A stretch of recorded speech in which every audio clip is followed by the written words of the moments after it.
मेरे प्यारे दोस्तों, आज हम आपको नए चैप्टर के साथ शुरुआत कर रहे हैं। वर्क चैप्टर का नाम है वर्क, पावर और एनर्जी। बहुत ही इम्पॉर्टेंट चैप्टर है और आशा करते हैं कि आप इसको ध्यान से सुनेंगे और समझेंगे, क्योंकि ये चैप्टर ऐसा है जो कि किसी भी कंपटीशन में, चाहे बोर्ड के एग्ज़ाम में ज़रूर आता है। तो वर्क, पावर, एनर्जी है क्या चीज़, इस चैप्टर को अच्छी तरह समझ लीजिए और साथ ही साथ इसके क्वेश्चंस भी हम आपको कराते जाएंगे, जो आपके बोर्ड के एग्ज़ाम में, चाहे जेईई के एग्ज़ाम में, चाहे किसी भी कंपटीशन के एग्ज़ाम में ज़रूर आएंगे। तो चलिए शुरू करते हैं। पहला क्वेश्चन है, वर्क डन इज स्केलर और vector quantity. Work done is a scalar और वेक्टर क्वांटिटी। तो देखिए, वर्क डन जो होता है वो एक स्केलर क्वांटिटी होती है। स्केलर क्वांटिटी होती है क्योंकि स्केलर क्वांटिटी जो है वो हमेशा उसमें केवल परिमाण होता है और दिशा नहीं होती है। तो वर्क डन क्या होता है, स्केलर। दो क्वांटिटी होती है, दो राशियां होती हैं। एक तो होती है स्केलर और दूसरी होती है वेक्टर। तो स्केलर क्वांटिटी जो होती है उसमें दिशा नहीं होती, केवल परिमाण होता है। तो ध्यान दीजिए, इसमें वर्क डन जो होगा वो से केवल स्केलर क्वांटिटी होगी, इसमें सिर्फ मैग्नीट्यूड होगा जबकि डायरेक्शन नहीं होगा। चलिए नेक्स्ट क्वेश्चन की तरफ बढ़ते हैं। इसमें जो है अगले क्वेश्चन में आपको ये ध्यान देना है कि if a force is perpendicular to displacement then work done perpendicular to the displacement। अब देखिए, वर्क डन का पहले फार्मूला जान लीजिए। W इज इक्वल टू क्या होता है, F डॉट डी होता है। डॉट प्रोडक्ट है तो F डॉट डी मतलब F डी कॉस थीटा ये होता है, जहाँ की थीटा की वैल्यू अगर 90 degree, displacement force is perpendicular मतलब थीटा की वैल्यू क्या हो गई, 90 डिग्री हो गई। तो इसका मतलब काश 90, आप जानते ही हैं काश 90 जो होता है, काश 90 जो होगा वो होगा 0। तो इसलिए वर्क डन 0 हो जाए। अगर वस्तु पर बल जो है परपेंडिकुलर लगा हुआ है तो उस बल लगाने पर वह कोई भी कार्य नहीं होगा, ये ध्यान रखिए। तो अगर हम वस्तु पर लंबवत बल लगाते हैं, परपेंडिकुलर बल लगाते हैं, तो कार्य का मान क्या हो जाएगा, 0 हो जाएगा। चलिए, what is the unit of the power. देखिए, यूनिट ऑफ द पावर पूछ रहा। Power P is equal to W/T होता है। तो पावर जो यूनिट होती है वो वाट होती है। यूनिट जो होती है पावर की क्या होती है, वाट होती है। फिर डिफाइन 1 जूल ऑफ वर्क। देखिए, 1 न्यूटन का बल अगर किसी वस्तु को 1 मीटर तक विस्थापित करती है तो कार्य क्या होगा, पूरा कार्य जो है 1 जूल के बराबर होगा। फिर से आप इसको समझ लीजिए इस फार्मूले से, W is equal to F D cos theta. अब देखिए यहाँ पे F का मान 1 कर दीजिए, D का मान 1 कर दीजिए और cos 90 डिग्री, cos 0 डिग्री 1 हो गया। तो 1 न्यूटन का बल 1 मीटर की दूरी पर अगर किसी वस्तु को घिसका देता है तो वो कार्य क्या हो जाएगा, आपको 1 जूल के बराबर हो जाएगा। तो इस तरह से आपको जो होगा वो कार्य जो होगा क्या हो जाएगा, 1 जूल के बराबर हो जाएगा। तो इस तरह 1 जूल की परिभाषा क्या हो गई, जब 1 न्यूटन बल किसी वस्तु को 1 मीटर डिस्प्लेसमेंट कराए और बल और विस्थापन की दिशा एक ही हो मतलब कि थीटा का मान 0 डिग्री हो, तो वह कार्य क्या होगा, 1 जूल के बराबर होगा। चलिए नेक्स्ट क्वेश्चन की तरफ बढ़ते हैं। इसमें kinetic energy depends on which factor. देखिए, इसमें पूछ रहा काइनेटिक एनर्जी। तो पहली बात तो आप ये जान लीजिए काइनेटिक एनर्जी होती क्या है। काइनेटिक एनर्जी गतिज ऊर्जा कहलाती है और यह इसकी जो फार्मूला होती है वो 12 mv² के बराबर होता है। तो किन किन बातों पर डिपेंड करता है, मास पर और वेलोसिटी पर काइनेटिक एनर्जी डिपेंड करती है। तो kinetic energy depends upon the mass of the body and the velocity of the body. चलिए, अब ये तो सब एक एक नंबर के क्वेश्चन थे। अब जो है 2 नंबर के क्वेश्चन को हम आपको देखते हैं और उसको समझाते हैं। देखिए, 2 नंबर के question, state and explain the work energy theorem, बहुत इंपॉर्टेंट है। State and explain the work energy theorem. तो वर्क एनर्जी थ्योरम क्या होता है? यह थ्योरम जो है किसी वस्तु पर किया गया कुल काम, मतलब कुल कार्य जो होगा वो काइनेटिक एनर्जी में परिवर्तन के बराबर होगा। मतलब डेल्टा के ई क्या है? काइनेटिक एनर्जी में परिवर्तन के बराबर। मतलब कि kinetic energy final kinetic energy minus kinetic energy initial. तो इस तरह से इन दोनों के अंतर के बराबर होगा। तो ध्यान दीजिए, यह थ्योरम क्या कहता है? किसी वस्तु पर किया गया कुल काम उसकी काइनेटिक एनर्जी में परिवर्तन के बराबर होगा। मतलब कि अंतिम गतिज ऊर्जा में से प्रारंभिक गतिज ऊर्जा को घटा देंगे तो जो आएगा वही कार्य उसका कहलाएगा। और वह इस को हम लोग क्या करते हैं? Work energy theorem. देखिए वर्क भी है इसमें, देखिए ये वर्क भी है और ये एनर्जी है, तो ये वर्क एनर्जी थ्योरम कहलाता है। तो डेल्टा याद रखिए, इसमें W is equal to delta K E F minus के ई आई। चलिए नेक्स्ट क्वेश्चन की तरफ बढ़ते हैं। इसमें जो है क्या लिख रहा है देखिए, पोटेंशियल एनर्जी। इसमें potential energy of a body depends on which factor? Potential, अब देखिए दो ही प्रकार की ऊर्जा होती है, एक तो काइनेटिक एनर्जी होती है और दूसरी जो है काइनेटिक एनर्जी होती है और दूसरी जो होती है पोटेंशियल एनर्जी। तो इसमें पूछ रहा है कि potential energy of a body depends, किस पर डिपेंड करती है? पोटेंशियल एनर्जी की वैल्यू जो होती है एम जी और एच के बराबर होती है। तो मास ऑफ द बॉडी पर डिपेंड करता है, एच पर डिपेंड करता है, हाइट ऑफ द बॉडी पर डिपेंड करता है।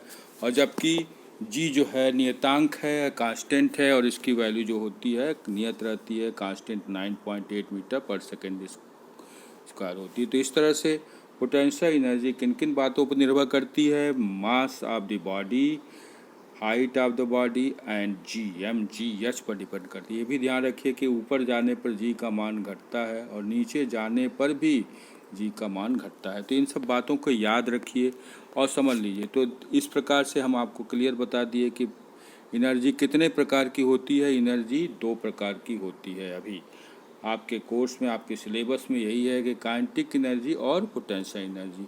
तो काइनेटिक एनर्जी किन किन बातों पर निर्भर करती है? काइनेटिक एनर्जी जो है मास ऑफ द बॉडी, और काइनेटिक एनर्जी की फार्मूला होता है, कितना होता है?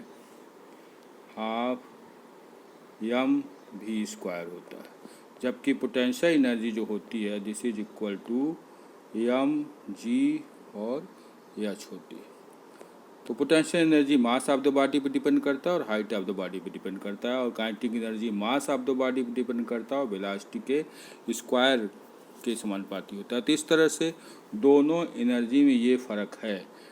तो अगर कोई वस्तु ऊपर उठाते हैं तो उसमें पोटेंशियल एनर्जी आएगा, अगर किसी वस्तु को फेंकते हैं तो उसमें गतिज ऊर्जा होगी। गतिज मतलब उसमें गति लाएंगे, तेज़ी से गति आएगी जो कि हॉरिजॉन्टल होगी, क्षैतिज होगी, तो वो गतिज ऊर्जा कहलाएगी। तो इस तरह से आपको अच्छी तरह से समझ में आ गया होगा, क्योंकि पोटेंशियल एनर्जी और गतिज ऊर्जा पर बहुत सारे क्वेश्चन आते रहते हैं। चलिए अब नेक्स्ट स्लाइड पे चलते हैं। देखिए अब अगला है, अभी तो आपको हमने बता ही दिया कि पोटेंशियल एनर्जी क्या होती है। अब जो है हम नेक्स्ट क्वेश्चन पे चलते हैं। देखिए, man carries a body of 20 kg on his head and walk 10 metre in the horizontal road, what is the work done by him? एक आदमी जो है 20 kilogram, M is equal to कितना है? 20 किलोग्राम की वस्तु को अपने सर पर रख करके 10 हॉरिजॉन्टल मतलब सीधे सीधे चल रहा है। कितने दूरी पर चल रहा है? 10 मीटर तक। मतलब इसमें यस या डिस्टेंस जो कितनी हो गई, this is equal to 10 metre. What is the work? देखिए वर्क क्या होगा, चूँकि 90 डिग्री पर लेके चल रहा है। देखिए वस्तु जो है इसके ठीक ऊपर सर पर है, तो ये चल कितना रहे, इसके बीच में कितना हो गया? 90 डिग्री। आदमी और चलने की दिशा, इन दोनों के बीच की एंगल कितनी हो गई? 90 हो गई। तो काश 90 जीरो होता, इसलिए कोई भी कार्य नहीं करे, क्योंकि डिस्प्लेसमेंट हॉरिजॉन्टल है और फोर्स वर्टिकल है, इसलिए कार्य क्या हो जाएगा? इसमें जो होगा वर्क डन जो होगा वो 0 होगा। तो देखिए बहुत बड़ी बात है। आप समझते होंगे कि कोई आदमी लेके चल रहा है तो बहुत काम कर रहा है, वास्तव में नहीं 0 के बराबर काम कर, क्योंकि मैन जो अपने सर पर 20 किलो का वज़न रखे हुए है और साथ ही साथ जो है उसको 10 मीटर की दूरी पर चल रहा है सीधे सीधे हॉरिजॉन्टल दिशा में, तो दोनों के बीच की एंगल कितनी हो गई, 90 डिग्री हो गई। तो cos 90 0 होता है, इसलिए वह काम कुछ भी नहीं कर रहा है। मतलब कि इस फार्मूले से आप लिख देंगे W is equal to F D cos theta. इसमें थीटा का मान 90 डिग्री है एफ, और डी और cos 90 डिग्री, थीटा का मान 90 डिग्री हो गया। तो cos 90 0 होता है, इसका मतलब कार्य क्या हो गया, 0 हो गया। यानी कि वो वस्तु भले ही ढो रहा है लेकिन कार्य कुछ भी नहीं कर रहा है। Define kinetic energy and potential energy with example. देखिए काइनेटिक एनर्जी और पोटेंशियल एनर्जी को एग्जाम्पल के साथ समझाइए। तो देखिए काइनेटिक एनर्जी क्या होती है, जैसे चलती हुई कार, काइनेटिक एनर्जी में गति होनी चाहिए। काइनेटिक एनर्जी क्या होगी, उसमें गति होनी चाहिए, और जबकि पोटेंशियल एनर्जी विस्थापन होना चाहिए। तो देखिए काइनेटिक एनर्जी में गति होनी चाहिए और उसमें जो है तो kinetic energy due to motion होता है, ये ध्यान रखिए।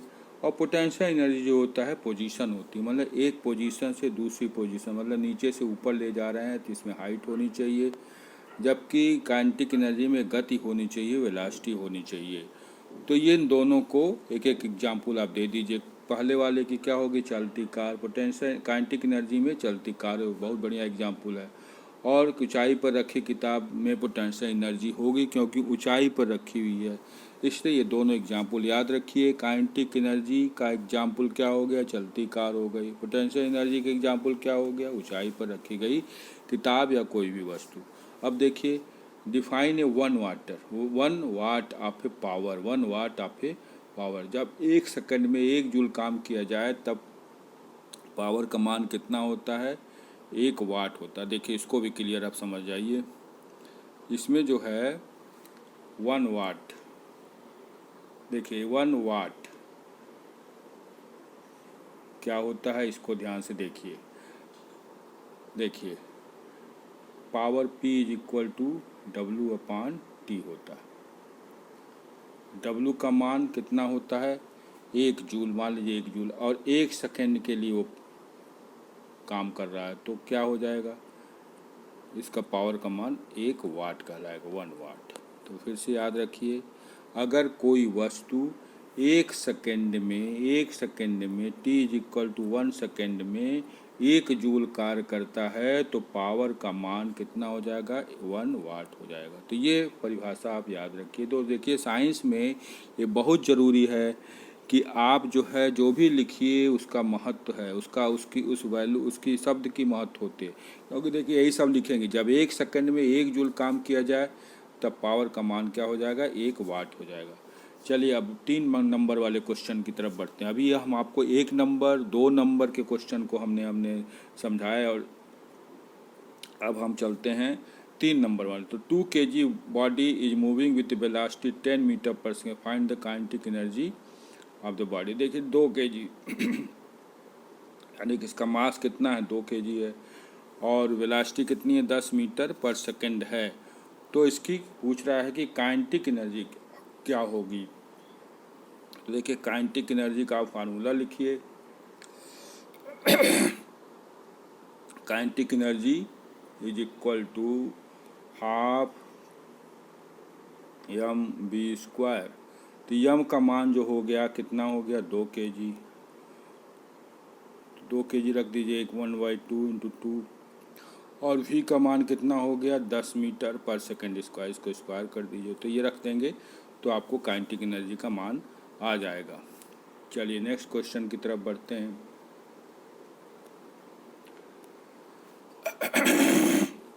तो देखिए इसमें वैल्यू रख दी गई है, और इसमें वैल्यू रखने पर इसकी वैल्यू कितनी आ रही है, 100 जूल, क्योंकि एनर्जी है इसलिए इसका मान जो होगा 100 जूल होगा।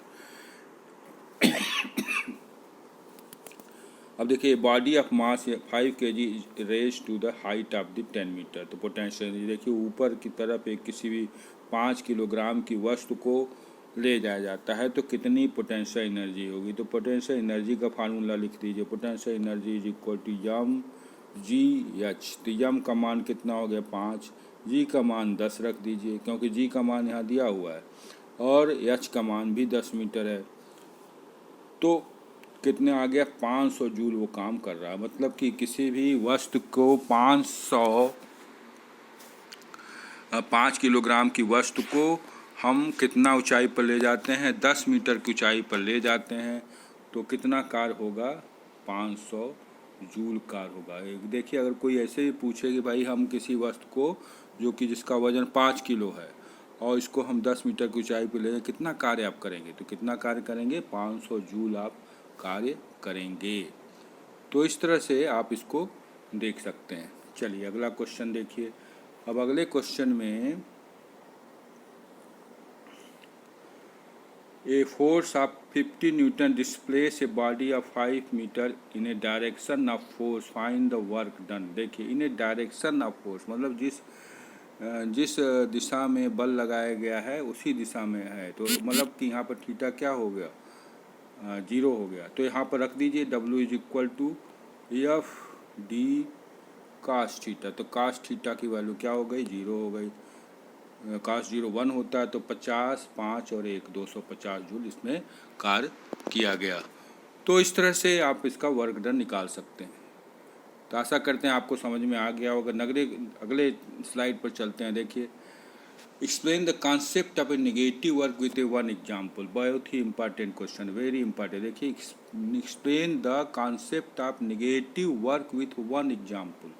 देखिए जब फोर्स और डिस्प्लेसमेंट विपरीत दिशा में हो तो वर्क नेगेटिव होगा। जैसे फ्रिक्शन, जब मान लीजिए कोई भी वस्तु को आप खींच रहे हैं तो इसके विपरीत दिशा में फोर्स लगता है, कौन सा फ्रिक्शनल फोर्स लगता है, तो ये नेगेटिव वर्क हो गया।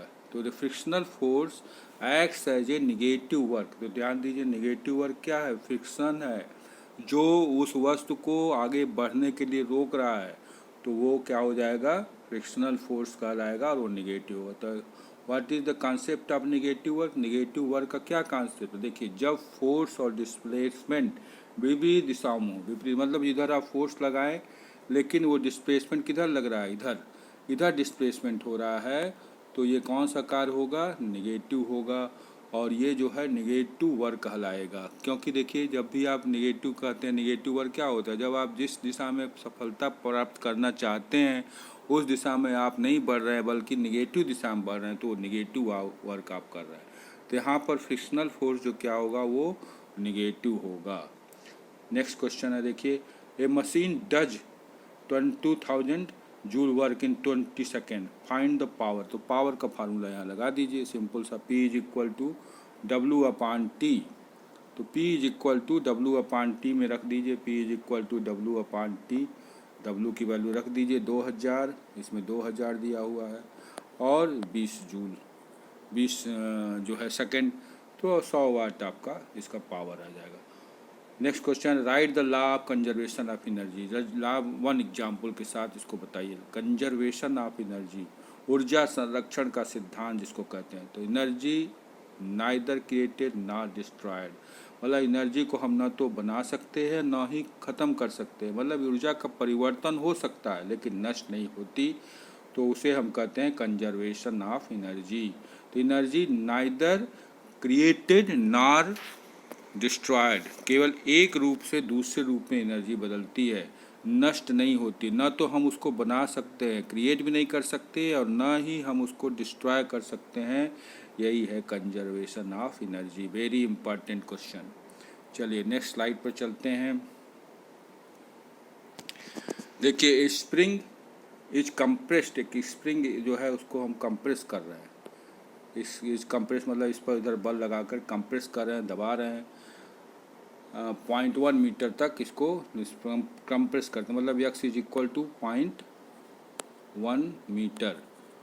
तो और 200 न्यूटन का इस पर स्प्रिंग कांस्टेंट जो है 200 न्यूटन बाई मीटर है। तो what is the energy potential stored in in spring. इस एनर्जी कितनी स्टोर होगी उसके लिए देखिए ये फार्मूला याद करिए, हाफ के एक्स स्क्वायर। पोटेंशियल एनर्जी जो होगी वो होगी हाफ के एक्स स्क्वायर, वेयर के इज कांस्टेंट, एक कांस्टेंट है, और एक्स जो है डिस्प्लेसमेंट है। तो के का मान 200 दिया हुआ है और एक्स की वैल्यू रख करके आप इसे निकाल लेंगे। तो इस तरह से आप इसकी वैल्यू निकाल लेंगे, ये अलग फार्मूला हाफ के एक्स स्क्वायर से निकाल लेंगे। चलिए अब अगला क्वेश्चन देखिए, ए 1 kilowatt motor is use for 10 second, find the work done. Work done देखिए, वर्क डन के लिए फार्मूला क्या होता है, P is equal to W/T। देखिए इसी फार्मूले पर लिखना है, P is equal to W/T। तो therefore W is equal to P into T। Power की वैल्यू 1000 है और समय कितना दिया हुआ है 10 सेकेंड, तो इसकी वैल्यू रख देंगे तो आपको ये आ जाएगा। तो ये वर्क डन है जबकि ये पावर है। तो ये आपको फार्मूला याद रखना होगा, P is equal to W/T से आप इसको निकाल देंगे। अब नेक्स्ट क्वेश्चन है, explain the difference between the conservative and non conservative. बहुत ही इंपॉर्टेंट क्वेश्चन। कंजर्वेटिव फोर्स क्या होता है और नॉन कंजर्वेटिव फोर्स क्या होता है, उसका एग्जाम्पल दीजिए। तो देखिए, conservative force work done with path, एक रास्ते पर अगर किसी काम किया जाता है जो कि इंडिपेंडेंट हो, मतलब वर्क डन पाथ इंडिपेंडेंट, मतलब कि उस पर रास्ता डिपेंड नहीं करता, कोई भी रास्ता कहीं भी जा सकता है, वो चीज़ कहलाती है कंजर्वेटिव फोर्स। जैसे ग्रेविटी हुई, इलेक्ट्रोस्टैटिक फोर्स हुआ, ये जो होगा कंजर्वेटिव फोर्स। क्योंकि देखिए ग्रेविटी क्या होती है, पृथ्वी पे कहीं से किधर से भी आप अगर आप गिराएंगे तो वस्तु जो है वो पृथ्वी की तरफ ही आएगी, तो पाथ पर या रास्ते पर डिपेंड नहीं करता, तो उसे हम कहेंगे कंजर्वेटिव फोर्स। जबकि नॉन कंजर्वेटिव फोर्स जो है वर्क डन पाथ डिपेंडेंट, जो वर्क डन होता है वो डिपेंडेंट करता है। जैसे रेजिस्टेंस, एयर रेजिस्टेंस, आप जैसे हवा चल रही उसके विरुद्ध अगर आप चलिएगा तो एयर की डायरेक्शन है यहाँ पर, तो वो डिपेंड करता है पाथ पर, तो वो जो होगा वो क्या कहलाएगा, नॉन कंजर्वेटिव फोर्स कहलाता है। तो ये फ्रिक्शनल फोर्स है, आप आगे की तरफ बल लगा रहे हैं लेकिन वो वस्तु को फ्रिक्शनल फोर्स रोक रहा है, तो इसके पाथ पर डिपेंड कर रहा है, तो उसको हम कहेंगे नॉन कंजर्वेटिव फोर्स कहलाएगा। बहुत ही इंपॉर्टेंट क्वेश्चन, इसको अच्छी तरह से याद कर लीजिए और समझ लीजिए। दो प्रकार के फोर्स होते हैं, एक तो कंजर्वेटिव फोर्स होता है which depends does not depend upon the path of the work, path of the body. Example क्या है इसकी, ग्रेविटी है और इलेक्ट्रोस्टैटिक फोर्स है। जबकि non conservative force is that force is depend upon the work done path, path पर depend करता है। इसकी एग्जाम्पल क्या होगी, फ्रिक्शनल फोर्स और एयर रेजिस्टेंस। तो इस तरह से दो फोर्स आपको दिमाग में बैठा लीजिए। चलिए नेक्स्ट क्वेश्चन की तरफ बढ़ते हैं।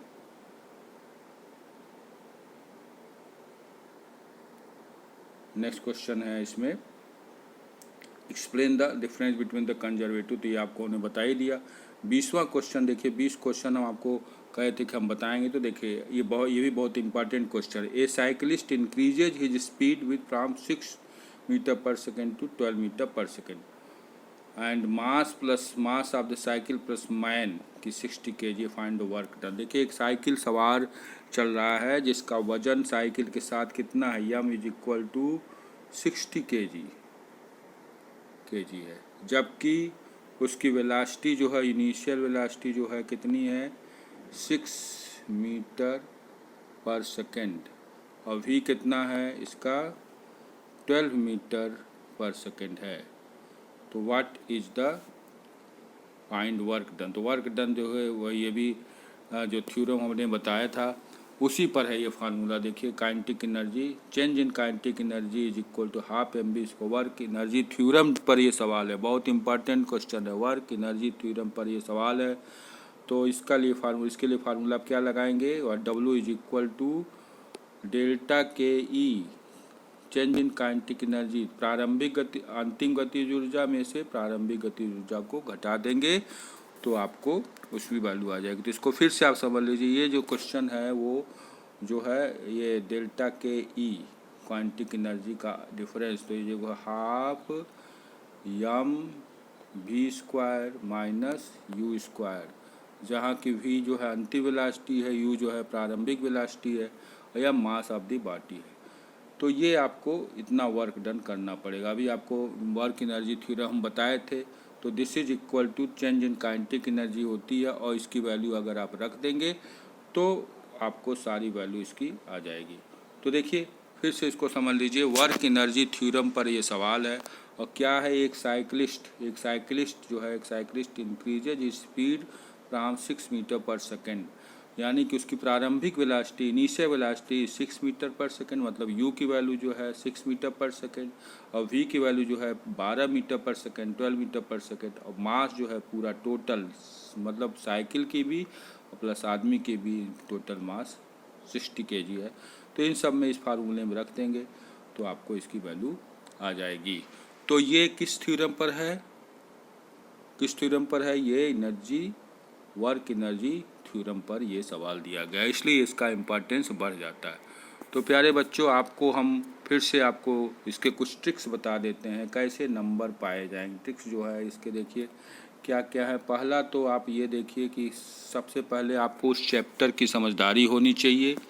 दूसरा जो है, उस चैप्टर से संबंधित जितने भी फार्मूले हैं उसको याद रखिए।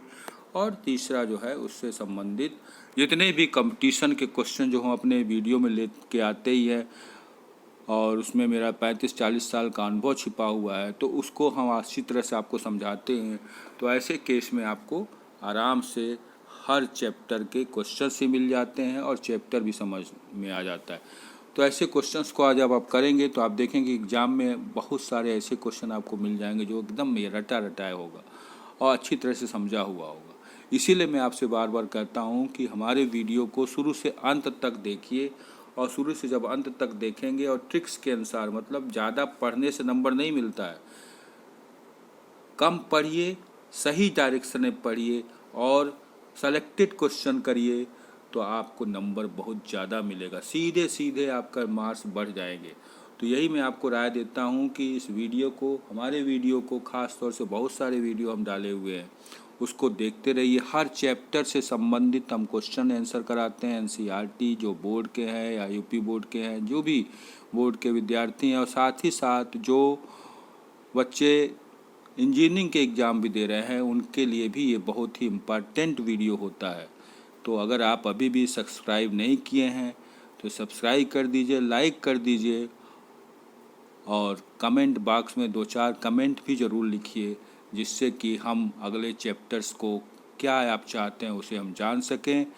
और सब्सक्राइब कर देंगे तो आपको नए वीडियो आपको मिलते रहेंगे, क्योंकि हम लगभग हर दूसरे तीसरे दिन के अंतर पर हम ज़रूर वीडियो डालते रहते हैं, हर आपकी डिमांड पर डालते रहते हैं, और ख़ास तौर से बोर्ड से संबंधित क्वेश्चंस को डालते रहते हैं, जिससे कि आप की समझदारी बढ़े और फिजिक्स जैसे टफ सब्जेक्ट में आप सबसे बढ़िया मार्क्स पा सकें। तो प्यारे बच्चों, आपको बहुत बहुत धन्यवाद। साथ ही आपसे मेरा यही निवेदन है कि आप सब्सक्राइब करें, जिससे आपको नया वीडियो मिल सके। इससे हमारा ज़्यादा फ़ायदा कुछ नहीं है, आपका फ़ायदा होगा, क्योंकि जो नए नए चैप्टर के क्वेश्चंस जो हम लेके आते हैं, बहुत ही मेहनत से उसको बनाते हैं और सेलेक्ट करते हैं, तब जाके आपके सामने लाते हैं। अगर आप उसे चूक जाएंगे या उसे पूरा नहीं देखेंगे तो आप कभी भी अच्छे नंबर नहीं पाएंगे। पुनः आपको धन्यवाद और आपको ढेर सारी शुभकामनाएं। धन्यवाद।